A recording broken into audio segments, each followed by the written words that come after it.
આજના યુગમાં money laundering અને ગેરકાયદેસર કમાણીના સમાચારોમાં તમે ઘણીવાર બ્લેક મનીનું નામ સાંભળ્યું જ હશે. નોટબંધી દરમિયાન પણ તેની ઘણી ચર્ચા થઈ હતી. પરંતુ શું તમે ક્યારે રેડ મની અને પિંક મની વિશે સાંભળ્યું છે? આજે અમે તમને તેની વચ્ચેનો તફાવત વિશે જણાવીશું. તો ચાલો જાણીએ.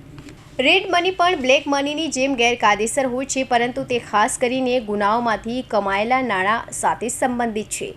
રેડ મનીનું નામ રેડ એટલા માટે આપવામાં આવ્યું છે કારણ કે તે ભયનું પ્રતીક માનવામાં આવ્યું છે, જેમ કે હત્યા, દાણચોરી, આતંકવાદ જેવી ગંભીર ગુનાહિત પ્રવૃત્તિઓમાંથી કમાયેલા નાણાંને રેડ મની કહેવામાં આવે છે.